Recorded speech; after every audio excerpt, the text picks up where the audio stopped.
वेद प्रेमी सुधी श्रोताओं,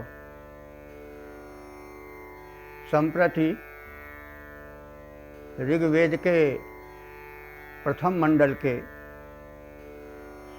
सप्तम सूक्त की अथश्री होने जा रही है। इस सातवें सूक्त में 10 मंत्र हैं। मंत्र दृष्टा ऋषि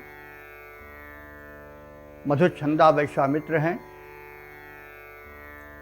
मंत्र गायत्री है और उपास्य देव इंद्र हैं। तो मंत्र के प्रारंभ करने के पहले थोड़ा इंद्र विषयक सूचना दे देना आवश्यक है। ऋग्वेद में इंद्र को वही स्थान प्राप्त है जो स्थान किसी भी धर्म में उसके सर्वोच्च शक्तिमान को प्राप्त होता है। तो ये तो समय चक्र है, चलता रहता है। ईश्वर तो निरपेक्ष है, निर्गुण है, निराकार है। ये भी मज़े की बात है कि ईश्वर वह सर्वोच्च सत्ता मनुष्य को बनाती है और मनुष्य भी अपने हिसाब से ईश्वर को बनाता चलता है, उसका प्रारूप देता रहता है। तो यम शैवा समुपास्ते शिवमित ब्रह्मेत वेदांतिनो बौद्धा बुद्धो प्रमाण पटवः करतेति नैयायिका अर्हन् नित्यः जैन शासनरतः कर्मेति मीमांसका सोयम नो विदधातु वांछित फलम त्रैलोक्यनाथो हरि। कभी जो है शिव प्रधान मान लिए जाते हैं, शिव उनको सर्वोच्च सत्ता रूप में उपास्य देव मानते हैं। कभी विष्णु माने जाते हैं। किसी धर्म संप्रदाय में कृष्ण, कहीं राम, कहीं मीमांसक लोग कर्म को, इस तरह से भिन्न भिन्न धर्म संप्रदायों में एक प्रधान देव होता है और उसी देव को सब की स्तुति प्रदान की जाती है, यानी सब उसी में समाहित मान लिए जाते हैं। सर्वदेव नमस्कारः केशवं प्रति गच्छेत् कहा भी है। आप किसी देवता को नमस्कार करो, सब केशव को, केशव प्राय कृष्ण के लिए प्रयुक्त होता है, उन्हीं को जाता है। जो कुछ भी अर्पित करो, किसी को भी अर्पित करो, वो सब कृष्ण को अर्पित होगा। तो ऐसे ही किसी भी देवता की प्रार्थना करो, स्तुति करो, वह इंद्र को ही प्राप्त होगी, क्योंकि इंद्र सर्वोच्च शक्तिमान सत्ता है। तो प्रथम मंत्र में यह बताया गया है कि इंद्र ही की स्तुति वेदत्रयी करती है। वेदत्रयी में ऋग्वेद, यजुर्वेद, सामवेद आते हैं। तो वो अथर्ववेद क्यों नहीं कहा गया, वो हम कभी कह चुके हैं, खैर इस समय उसको कहने का समय भी नहीं है। लेकिन अथर्ववेद भी वेदत्व प्राप्त किए हुए है। वो मंत्रों की प्रकृति के हिसाब से वेदत्रयी में विभाजित किया गया है। ऋग्वेद में ऋचाएँ रहती हैं। होता ऋग्वेद के मंत्रों से आवाहन करता है देवता का, और यजुर्वेद के यजुषों द्वारा उसको आहुति समर्पित की जाती है, और सामवेद के संगीत में मंत्रों द्वारा गायन में स्वागत होता है। तो इंद्र सर्वोच्च शक्ति है, उसी के अधीन समग्र सृष्टि और समग्र दिव्य शक्तियाँ या देवमंडल हैं। इस तथ्य को ध्यान में रख करके आप मंत्र को देखेंगे। इंद्र को जैसे हम कई बार कह चुके हैं, कह देना आवश्यक भी है कि इंद्र वह इंद्र नहीं है जो पुराणों में है। ऋग्वेद का इंद्र सर्वोच्च सत्ता है, उसी के ही नियमन में, व्यवस्था में समस्त दिव्य शक्तियाँ क्रियाशील हैं। तो इसी बात को ध्यान में रख करके यह मंत्र कहा गया है। मंत्र इस प्रकार से है, इंद्रमिद गाथिनो बृहदिन्द्रमर्केभिरर्किणः इंद्रम वाणीरनुशत। इंद्रम, इंद्रमिद का खंड होगा इंद्रम इत। इंद्रम इत का अर्थ हुआ इंद्र ही। इंद्रम, इंद्र को, इत माने ही, इंद्र को ही परम ईश्वर सर्वेश्वर मान करके अनुशत, इंद्रम ही अनुशत, अनुशत माने स्तुति किए हैं, स्तुति की गई हैं। इंद्रम इत अनुशत, इंद्र की ही स्तुति की गई है। किसके द्वारा? गाथिनो, गाथिनो माने गाथिनः, गाथिनः माने सामवेद के मंत्रों के सामगायकों द्वारा संगीतमय पद्धति से इंद्र की ही स्तुति सामवेद में की गई है। और बृहद इंद्रम माने वह व्यापक इंद्र ही, अनुशत माने प्रार्थित है। अर्क, अर्किणः, अर्क भी, अर्क कहते हैं अर्चन को, यानी पूजन को। तो ऋग्वेद के ऋचाओं द्वारा, होता नाम के ऋतुज द्वारा उस व्यापक इंद्र की ही स्तुति की गई है अथवा आवाहन किया गया है। और अर्किणा माने अर्चन करने वाले और आवाहन करने वाले, पूजन करने वाले। ऋतुज द्वारा ऋचाओं के माध्यम से उसी सर्वव्यापक इंद्र की स्तुति की गई है।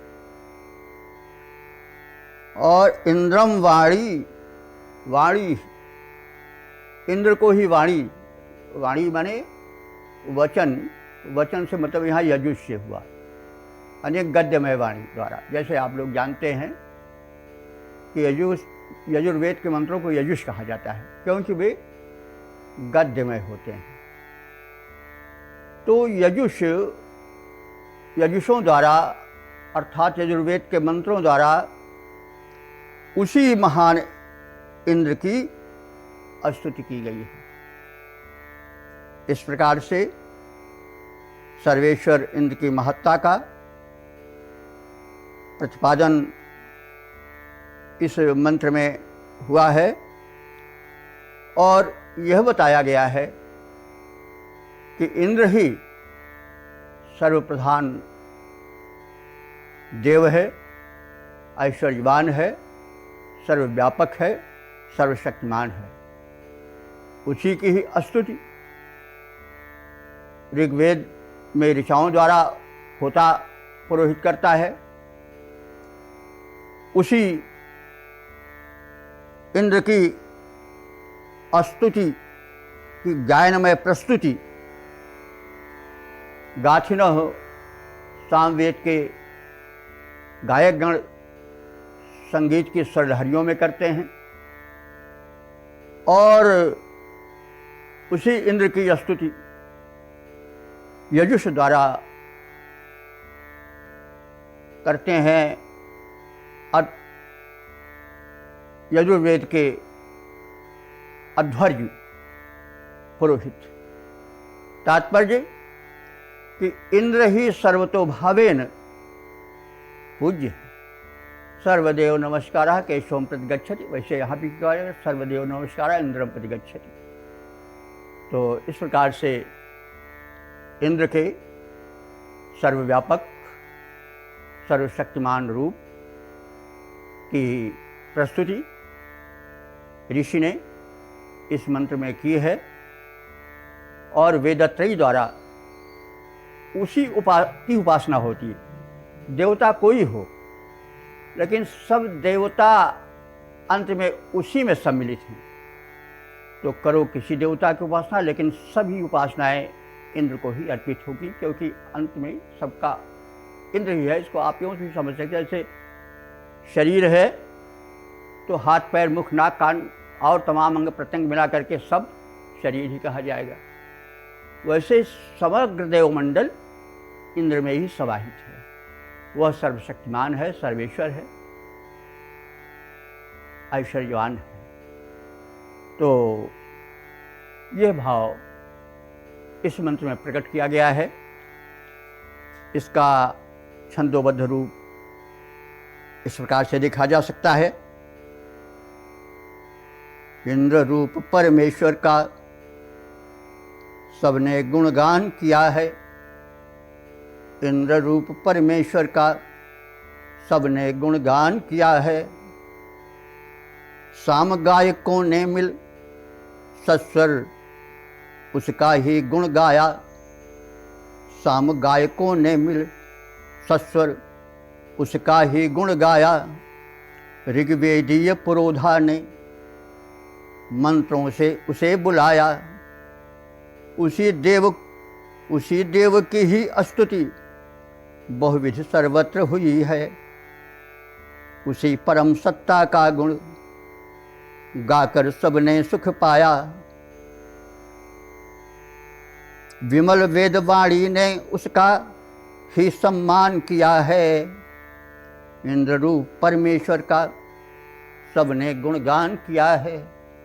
इंद्र रूप परमेश्वर का सबने गुणगान किया है। अब ऋग्वेद के सप्तम सूक्त के दूसरे मंत्र की व्याख्या होने जा रही है। इस मंत्र में इंद्र के ऐश्वर्यमय रूप और शक्ति युक्त रूप और व्यवस्थापक रूप के दर्शन होते हैं। इंद्र के दो घोड़े हैं, अश्व हैं। उन अश्वों को हरि कहा गया है। हरि, द्विवचन में हरि, दो घोड़े हैं और वे इंद्र के संकेत मिलते ही अपना कार्य करना प्रारंभ कर देते हैं या उसके संकेत से कार्य करते चले आ रहे हैं। दोनों ही बड़े व्यवस्थित हैं, बड़े ही कुशल हैं और दोनों ही अपने अपने निश्चित कार्यों में संलग्न रहते हैं। तो इन घोड़ों को हम चाहें तो प्रतीक रूप में दिन और रात भी कह सकते हैं, क्योंकि परमेश्वर दिन और रात को जोड़े रहता है और दोनों अपनी अपनी गति के अनुसार से चलते रहते हैं और अपना कार्य संपादित करते रहते हैं। एक चीज़ और ध्यान देने योग्य है कि इंद्र को वेद में अश्व पर ही सवार दिखाया गया है। पुराणों में ऐरावत हाथी पर उसको बिठाया गया है। हाथी की सवारी अमीरी की सवारी होती है और घुड़सवार तना बैठा रहता है, वीरता की सवारी है। तो ऋग्वेद में प्रायः इंद्र को अश्ववार बने अश्वारोही ही कहा गया है, गजारोही नहीं। ऐरावत नहीं, उच्च श्रवा ही क्रियाशील है। तो इस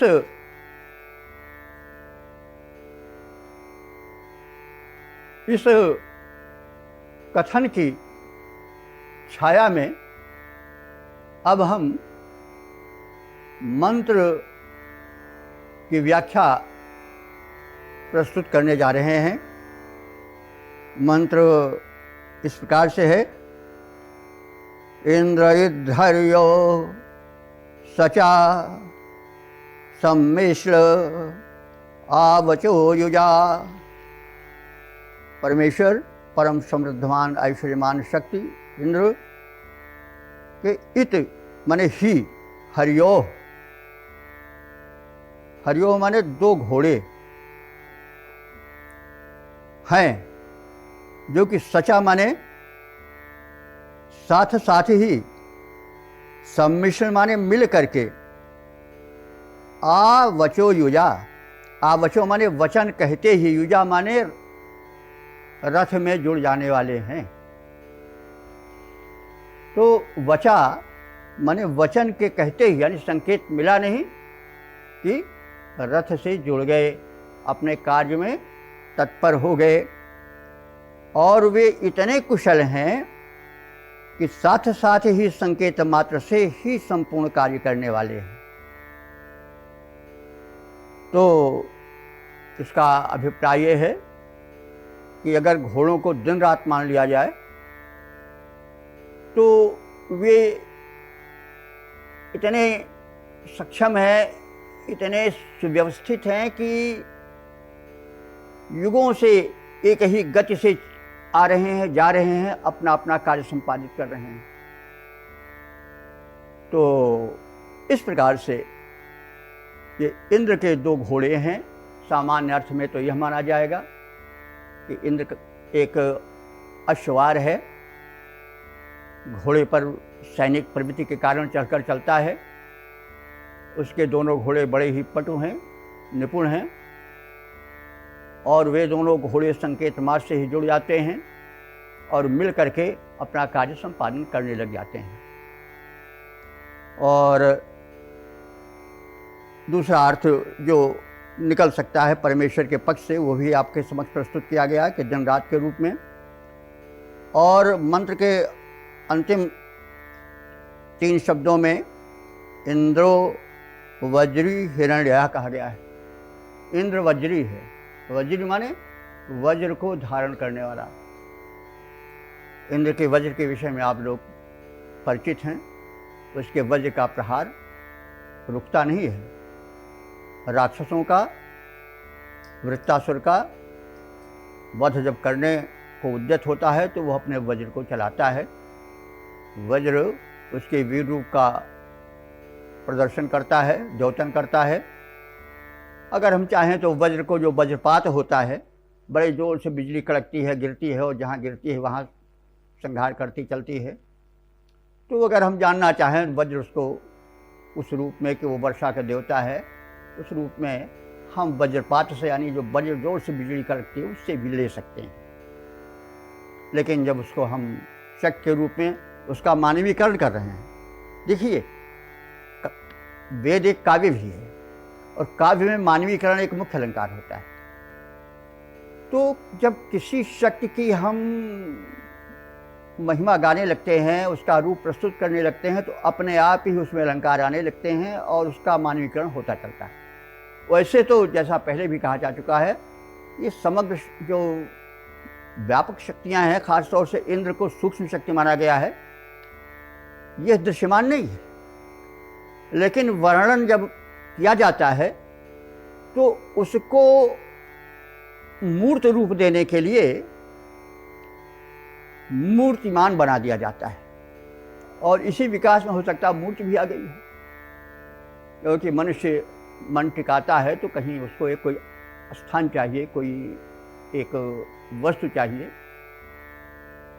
तो मूर्त रूप दिया जाता है उसको। तो वही कहने का मतलब, यद्यपि ऋग्वेद का इंद्र जो है वह एक शक्ति है, सूक्ष्म शक्ति है, नियामक शक्ति है, लेकिन जब वर्णन किया जाएगा तो उस वर्णन के परिधि में एक रूपात्मकता स्वतः आ जाती है।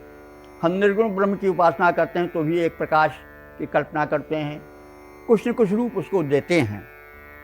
तो स्वाभाविक है कि ध्यान टिकाने के लिए एक रूप की भी स्थापना करनी पड़ती है। तो आप इस रूप में इंद्र को समझें। तो अर्थ इस प्रकार से एक बार फिर देख लें। जो इंद्र है उसके दो हरि हैं, हरि नाम के घोड़े हैं।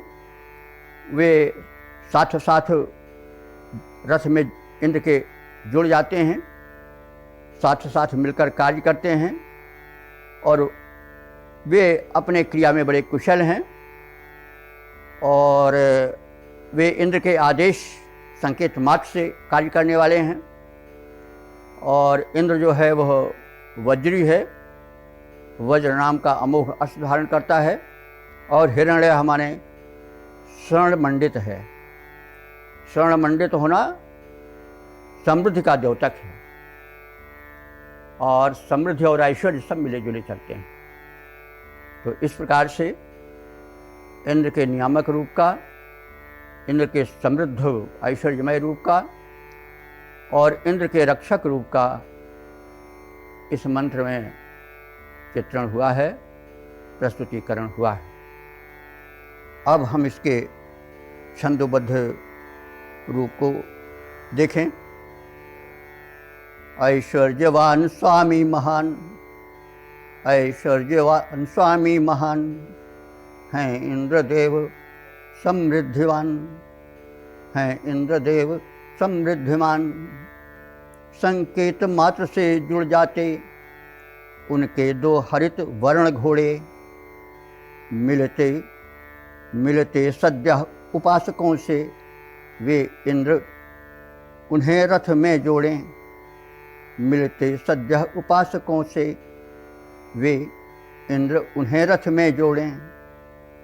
धनवान साथ ही शक्तिमान, धनवान साथ ही शक्तिमान हैं इंद्रदेव वज्री महान, हैं इंद्रदेव वज्री महान।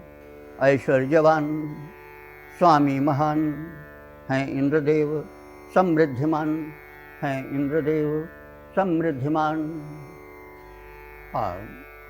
सुधी श्रोताओं, अब ऋग्वेद के प्रथम मंडल के 7वें सूक्त के तीसरे मंत्र की प्रस्तुति हो रही है। इस मंत्र में इंद्र की महत्ता, सर्वशक्तिमत्ता का प्रदर्शन है और यह बताया गया है कि सूर्य की स्थापना द्युलोक में इंद्र ने ही की है और वह शक्ति समेत अपने अंश से उसमें भी विराजमान है और उसने ही सूर्य की किरणों को प्रेरित किया, सूर्य को प्रेरित किया कि वह किरणों के ऊष्मा के माध्यम से धरती को, उसके जल को वाष्पित करके, धरित्री के जल को वाष्पित करके मेघ बनाए और वर्षण द्वारा प्यासी धरती की प्यास बुझाए, उसे विधिवत संचित करे, जड़ चेतन जिसके द्वारा जीवन पाए। तो यह मंत्र का मूल आशय है। मंत्र प्रस्तुत किया जा रहा है। ओम इंद्रो दीर्घाय चक्षस, इंद्रो दीर्घाय चक्षस आसूर्य रोहयत दिवि। वियोभिराद्रियैरैरत् इंद्रः दीर्घाय चक्षसे। इंद्र ने दीर्घाय माने दीर्घ काल के लिए, चक्षसे माने पदार्थों को देखने के प्रयोजन से, नेत्रों का विषय बनाने के प्रयोजन से, चक्षुषे चक्षुओं के दर्शन प्रयोजन से क्या किया? व्यवस्था के रूप में सूर्यम दिवि आरोहयत, आलोक के परम पिंड सूर्य को द्युलोक में स्थापित कर दिया, ताकि भूमंडल के प्राणी उस आलोक में परस्पर मिल सकें, वस्तुओं का दर्शन कर सकें। इस प्रयोजन से सूर्य को द्युमंडल में स्थापित किया। पहले प्रकाश की व्यवस्था की जाती है ताकि समस्त कार्य संपन्न हो सकें। साधारण जनमंडल भी यही करता है। तो उस परम व्यवस्थापक इंद्र ने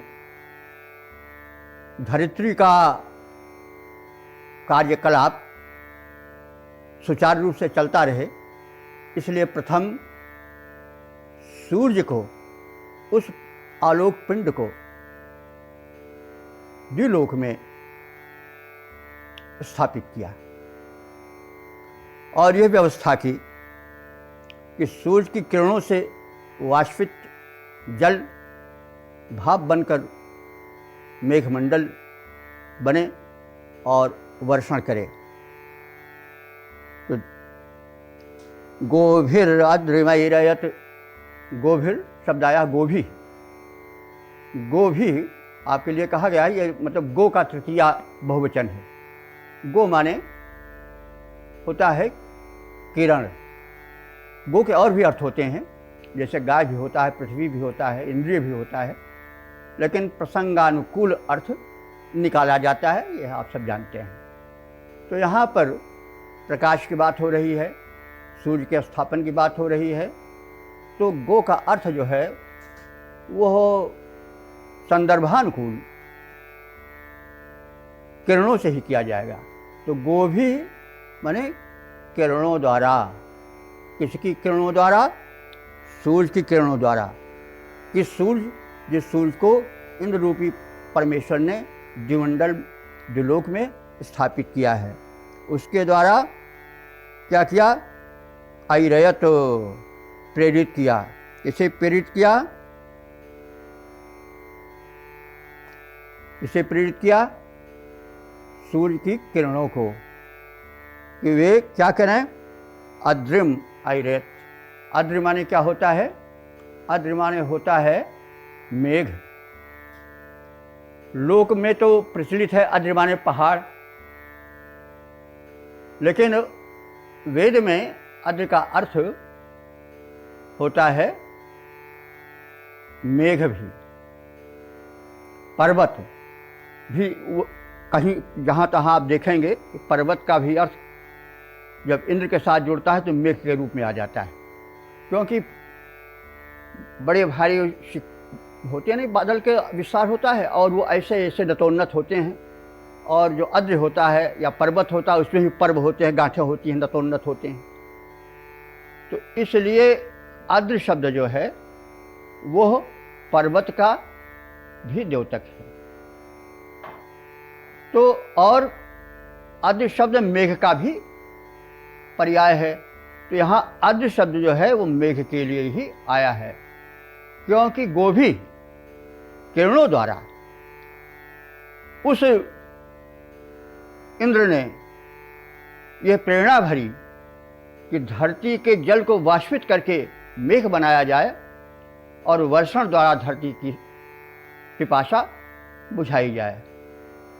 तो इस प्रकार से इंद्र के एक प्रशासक रूप में, व्यवस्थापक रूप में, शक्तिमान रूप में, लोकहितैषी रूप में, सर्वशक्तिमान रूप में इस मंत्र में स्थापना की गई है और उसके स्वरूप को बताया गया है। अब इसका हम छंदोबद्ध रूप भी देख लें। इंद्र रूप परमेश्वर, इंद्र रूप परमेश्वर का है यह अद्भुत अनुदान। इंद्र रूप परमेश्वर का है यह अद्भुत अनुदान, नभ में रवि के संस्थापन का या अपूर्व विधान। नभ में रवि के संस्थापन का या अपूर्व विधान। प्रखर प्रकाश मध्य दर्शन की पूर्ण शक्ति आ पाई, रवि की किरणों से उत्प्रेरित घनमाला मंडराई। इस प्रकार सचराचर का हो सका पूर्ण कल्याण। इस प्रकार सचराचर का हो सका पूर्ण कल्याण। इंद्र रूप परमेश्वर का है यह अद्भुत अनुष्ठान, यह अद्भुत अनुष्ठान। तो इस प्रकार से इंद्र की महिमा का वर्णन, उसके स्वरूप का उद्घाटन, उसके व्यवस्थक रूप का प्रकाशन इस मंत्र में ऋषि मधुच्छंदा ने किया।